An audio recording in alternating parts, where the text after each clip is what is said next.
So in this video, we are going to talk about T.S. Eliot's Tradition and Individual Talent. This is an important essay which we have to study in the honors paper. So let's begin. Tradition and Individual Talent is a well-known essay. काफ़ी जानी मानी चर्चित essay है. It was written by famous poet and critic of 20th century T.S. Eliot. इसको 20th century के famous critic और poet T.S. Eliot के द्वारा लिखा गया, जिनका जीवन काल रहा था 1888 से लेकर 1965 तक का.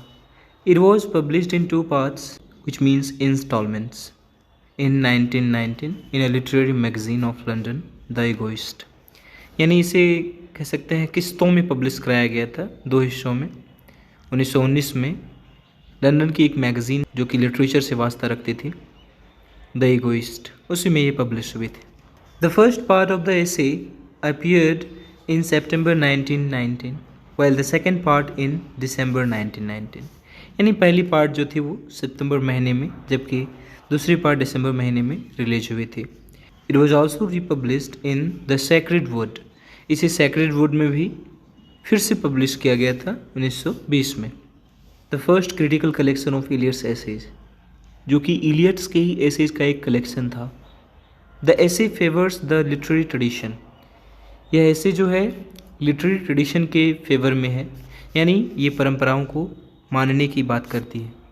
It gives more importance to text of a work than poet's personality. यह ऐसे इस बात पर जोर देती है कि हम यदि किसी वर्क को पढ़ रहे हैं तो हमें उस वर्क के टेक्स्ट के ही मीनिंग को अप्रिसिएट या इंटरप्रेट करना चाहिए, ना कि हमें इसे जोड़ना चाहिए पोइट के पर्सनल लाइफ से. In the first part of the essay, he talks about the supremacy and existence of tradition in poetry. पहले पार्ट में वो बात करते हैं कि किस हद तक जो है एक डोमिनेशन है, एक सुप्रीमेसी है, यानी कितना इम्पोर्टेंस है ट्रेडिशन का, कितना होना ज़रूरी है ट्रेडिशन का एक पोइट्री में. जब भी कोई एक पोइट पोइट्री लिखता है तो इसका ध्यान वो रखे. जनरली आमतौर पर we discuss the uniqueness of the author. कई बार ऐसा होता है कि हम यदि किसी कवि की कविताएं पढ़ते हैं तो हम रिलेट करने लग जाते हैं उसके पर्सनल लाइफ से, उसके इंडिविजुअल लाइफ से, जो कि नहीं होना चाहिए. Opposite to it he says that how can we find an author different from others as he is also following the same tradition. और उन्होंने यह भी कहा है कि यदि हम ऑथर को कंपेयर करने लग जाएं तो फिर ऑथर्स को अलग कैसे पाएंगे, क्योंकि सभी तो उसी ट्रेडिशन को फॉलो करके कविताएं लिख रहे हैं. तो बेहतर है कि हम ऑथर ने क्या लिखा है इस बात पर जोर दें. Tradition makes us look the same. और वैसे भी ट्रेडिशन का मतलब ही होता है कि वो रूल्स जो सबके लिए सेम है, और यदि ये रूल्स सबके लिए सेम है तो उस रूल्स के आधार पर आप किसी को कैसे आंक पाएंगे. तो बेहतर है हम टेक्स्ट के थ्रू जाएं. Individuality is also related to the tradition. और कुछ हद तक देखा जाए तो इंडिविजुअलिटी भी जो है ये ट्रेडिशन से जुड़ी हुई होती है. It is inseparable as it is the same thing which a society have in the form of culture and civilization. ये कुछ उसी तरह से है जैसे कि एक सोसाइटी का कल्चर और सिविलाइजेशन होता है. यानी जिस तरह से एक सोसाइटी के लिए मैटर करती है उसकी कल्चर और सिविलाइजेशन, उसी तरह एक पोइट के लिए मैटर करती है poetic tradition. It is related to both the present and the past. इसका संबंध प्रेजेंट से भी होता है और पास्ट से भी. The past should be altered by the present as much as the present is directed by the past. यानी हम प्रेजेंट और पास्ट को सेपरेट भी तो नहीं कर सकते ना, बदल भी तो नहीं सकते. यानी क्योंकि पास्ट पे बेस्ड होता है हमारा प्रेजेंट, और प्रेजेंट हमेशा पास्ट पे बेस्ड होता है. यानी दोनों ही इंटर रिलेटेड हैं. They both are interrelated to each other, so we can't separate them. He says that a writer always writes according to his social context and situation. वे कहते हैं कि एक राइटर हमेशा अपनी सामाजिक स्थिति के हिसाब से लिखता है. If we compare two authors who belong to different time period, यदि हम किसी 2 ऐसे ऑथर को कंपेयर करें जो कि अलग अलग टाइम पीरियड से बिलोंग करते हैं, it would not be fair, which means it would be unfair to compare the two authors from different time periods. हम हमेशा ऐसा मानते हैं कि कंपैरिजन भी 2 तरह के होते हैं, फेयर कंपैरिजन और एक अनफेयर कंपैरिजन. तो यदि हम फेयर कंपैरिजन करना चाहते हैं तो 2 अलग अलग टाइम पीरियड के ऑथर्स को कंपेयर करना कहीं ना कहीं वो फेयर नहीं है. Tradition is also reshaped according to time, और वक्त के साथ साथ ट्रेडिशन भी तो बदलता है। Both the past and the present have their own importance, और प्रेजेंट और पास्ट दोनों का ही अपना महत्व है। The writer observes his society and writes according to the need. कोई भी राइटर अपनी सोसाइटी के नीड के हिसाब से ही लिखता है, क्योंकि कई सारे ऐसे ऑथर्स हुए हैं जिन्होंने सोशल रिफॉर्म के पर्पज से लिखा, जैसे हम जी.बी. शॉ की बात करते हैं, ऐसे बहुत सारे author. So for him a fair judgement can be done by depersonalization, यानी यदि हम सही जजमेंट करना चाहते हैं, सही कंपैरिजन करना चाहते हैं, तो हमें डिपर्सनलाइजेशन का ध्यान रखना होगा। So what is now depersonalisation? ये क्या है? डी मीन्स अलग करना, सेपरेट करना, यानी हम यदि पोएट की पर्सनैलिटी को उस पोएम के या उस वर्क के टेक्स्ट से अलग करके देखेंगे, सिर्फ टेक्स्ट को सेपरेटली हम देखेंगे, तो कहीं ना कहीं हम डिपर्सनलाइजेशन को फॉलो करेंगे और हम रिलेट नहीं कर पाएंगे टेक्स्ट को ऑथर के पर्सनल लाइफ से, उसके जीवन से, उसके टाइम से, उसके पास्ट से, उसके प्रेजेंट से, यानी इसका कोई वास्ता नहीं होगा। तब कहीं ना कहीं हम एक फेयर जजमेंट दे पाएंगे, फेयर क्रिटिसिज्म कर पाएंगे। We should only evaluate the text, not the poet's personality. और यही बात फिर से कही गई कि हमें सिर्फ इवेल्युएट करना चाहिए टेक्स्ट को, ना कि पोएट की पर्सनैलिटी को। अब इसको ऐसे समझा जा सकता है, आम भाषा में यदि हम आपको समझाएं, तो यदि कोई ऐसा हीरो है, यदि कोई ऐसा एक्टर है जो कि एक नई मूवी में एक्टिंग करता है, सपोज़ वो है KRK, आप सभी नहीं सुने हो शायद, KRK कमाल आर खान, काफ़ी ज़्यादा एक ही मूवी उसकी बनी थी, काफ़ी ज़्यादा उसको ट्रोल किया गया घटिया एक्टिंग के लिए। अब हो सकता है कि वो एक ऐसी फिल्म बनाए जिसमें कि वो उम्दा एक्टिंग करे, अच्छी एक्टिंग करे, और उसको सराहना मिल सकती है यदि हम उसके पास्ट से उसको रिलेट ना करें, उसके परफॉर्मेंस जो पहले रहे हैं उससे हम उसको रिलेट ना करें, तो कहीं ना कहीं हम एक फेयर जजमेंट दे पाएंगे। कई बार ऐसा होता है, फिल्म क्रिटिक्स भी उसके करियर के आधार पर किसी फिल्म को जज करते हैं, तो ये कहीं ना कहीं फेयर क्रिटिसिज्म नहीं है। सो इस बात का भरपूर ध्यान रखा जाना चाहिए। यदि हम एक फेयर क्रिटिसिज्म चाहते हैं तो हम उसको पास्ट से रिलेट ना करें, पोएट के पर्सनल लाइफ से उसे रिलेट ना करें। तो यानी देखा जाए तो फर्स्ट पार्ट में उन्होंने डिपर्सनलाइजेशन को इम्पोर्टेंस दिया है अपने एसे में।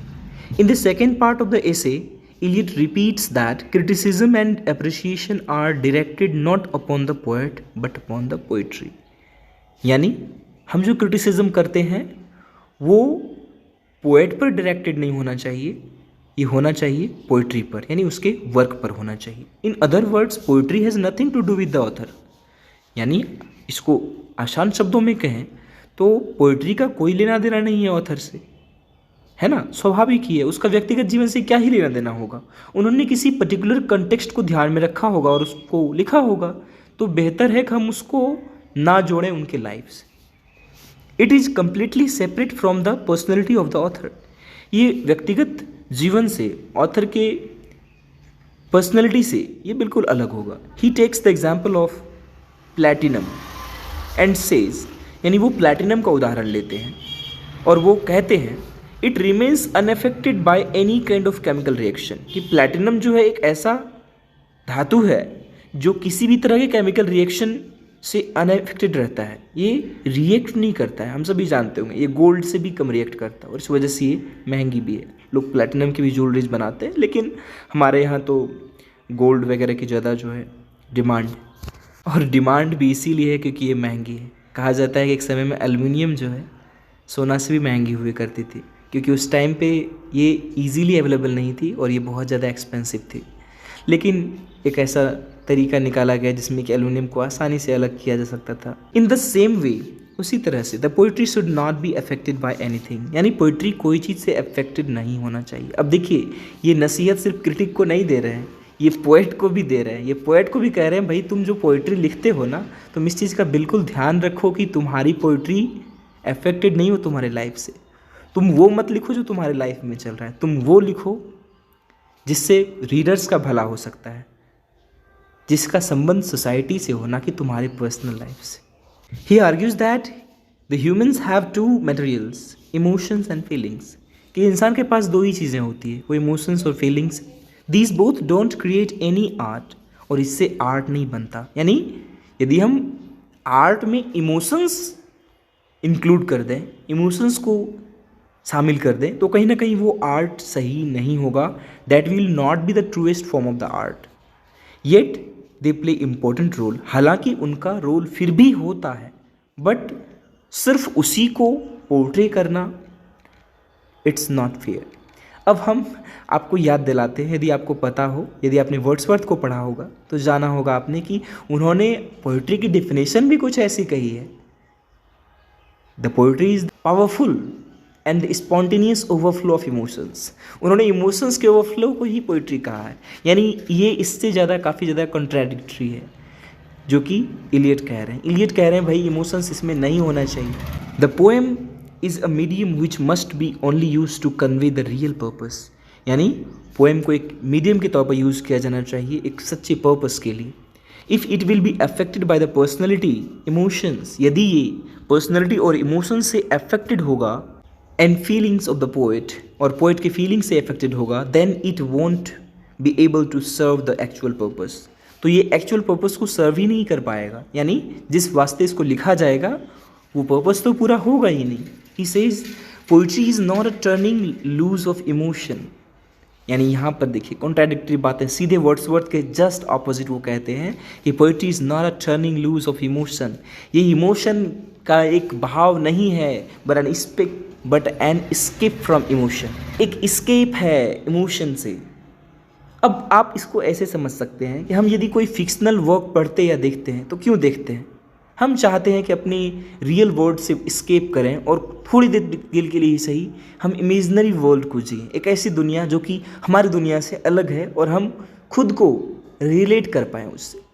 तो ये रीडर्स के पॉइंट ऑफ व्यू से हम कह रहे हैं.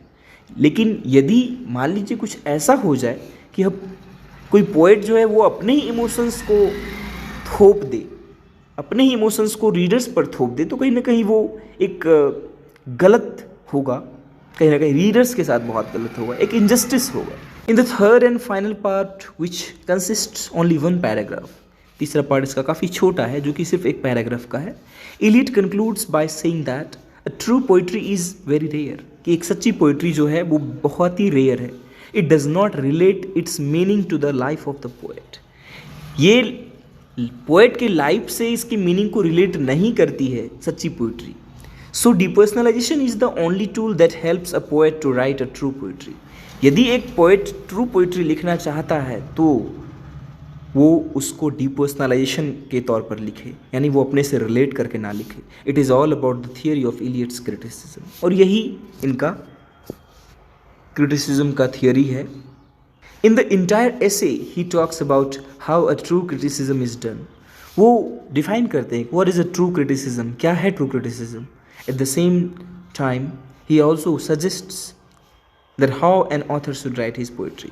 साथ ही साथ वो ऑथर्स को ये भी सजेस्ट करते हैं कि हम एक ट्रू पोइट्री कैसे लिख सकते हैं. Although this definition of poetry is completely opposite to that of definition given by William Wordsworth. हमने जैसा कि पहले भी कहा ये विलियम वर्ड्सवर्थ की डेफिनेशन से बिल्कुल ही उल्टा है. Yet many critics appreciate his idea of true criticism.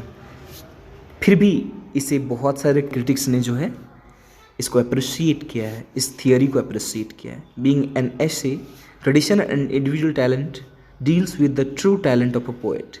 ये टैलेंट के बारे में बात करती है, एक पोएट का ट्रू टैलेंट क्या है. He also gives the definition of a true critic. वो एक सच्चे क्रिटिक को भी डिफाइन करते हैं एंड पोइट्री और पोइट्री को भी. No doubt it is a masterpiece by T S. Eliot. ये इलियट की एक मास्टरपीस है, बहुत ही बढ़िया ऐसे है. It left deep mark in the English literary history. इसने एक अपनी गहरी छाप छोड़ी हिस्ट्री ऑफ इंग्लिश लिटरेचर में. So that was about tradition and individual talent. I hope you loved it. Thanks for watching. So मिलते हैं किसी अगली वीडियो में. आपको यदि अपनी ओपिनियन देनी हो इस बारे में तो बिल्कुल कमेंट सेक्शन आपके लिए खुला हुआ है. Thanks for watching again.